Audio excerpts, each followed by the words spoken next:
So, how many of you have been asked the question, what do you want to be when you grow up?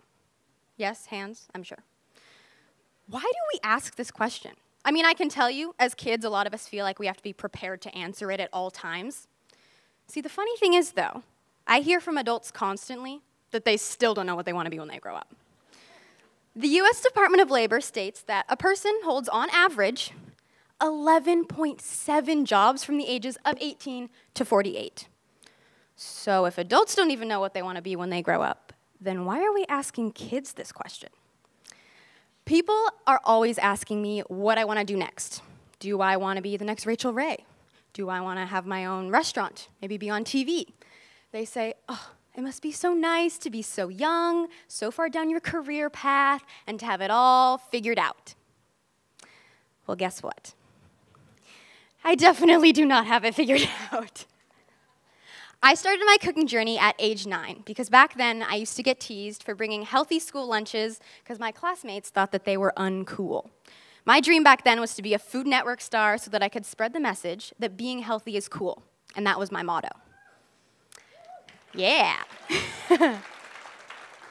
So within a year, I was appearing on our local news once a week. I was on the Today Show. And I had the opportunity of meeting First Lady Michelle Obama, which was absolutely incredible. That lady is so amazing. I was having the time of my life. But what I didn't realize is that for others, I had become this ideal, like, kid chef cooking girl. See, it had become this image, this brand, and ultimately it just began to define me. That next birthday, all of my gifts were, you guessed it, cooking related. Cookbooks, recipe binders, aprons, chef hats. Now, don't get me wrong, I don't want to sound spoiled. I am incredibly grateful to my friends and family for getting me gifts in the first place, and I loved the gifts. But it began to scare me a little bit because I thought, well, what if I change my mind about cooking? What would people think? Who would I be without cooking? Now, I'd like to share this quote from Michelle Obama's new book, Becoming, because I think it really captures this point. She says this about the question, what do you want to be when you grow up? Now, I think it's one of the most useless questions an adult can ask a child, as if growing up is finite, as if at some point you become something and that's the end. And that is exactly how I felt on that 11th birthday. Now, thank goodness I absolutely loved what I was doing, and I got to focus on exploring my passions. I absolutely loved putting videos on YouTube. I loved being on TV, teaching people how to cook, and I was so lucky to meet an entire community of people who felt the exact same way that I did about food. I even got the incredible opportunity to write and publish my very own cookbook, which is something that I've always, always dreamed about. Thank you.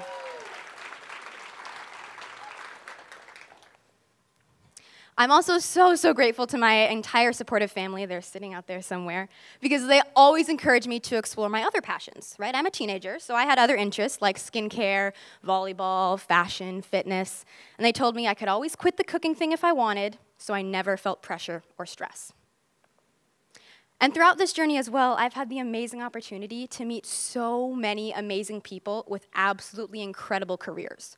Careers like radio hosts, photographers, philanthropists, politicians, entrepreneurs, even alpaca farmers.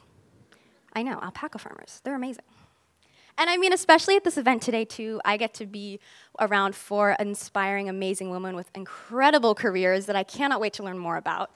And throughout this process, it's made me realize that there are so many amazing things that an individual can do in life.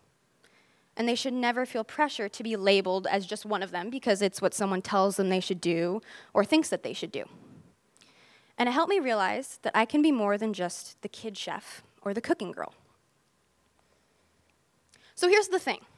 Yes, I would love to be the next Rachel Ray, or to have my own TV show or restaurant. But I would also love to be a teacher, an entrepreneur, a volleyball coach, a mom. So when people ask me the question, what do you want to be when you grow up? Well, I've begun to think, do I have to choose? Or, well, can I change my mind? Because ultimately, it's a pretty limiting question. Not just because I feel like I have to choose, but I can only choose from the jobs that I know exist. They say that 45% of jobs won't even exist in the next 25 years. So I want to know what those new jobs are going to be, and frankly, I want to be considered for those as well. So instead of asking the question, what do you want to be when you grow up? I think a much better question to ask is, what are you passionate about? What do you love to do? What problems do you want to help solve in the world? And I would much rather have that conversation.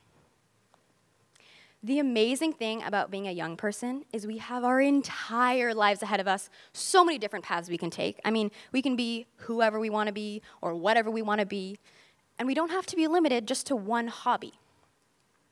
See, the thing is, there are so many amazing dreams and inspirational ideas that people have that they should never feel pressure or stress to be labeled as just one of them.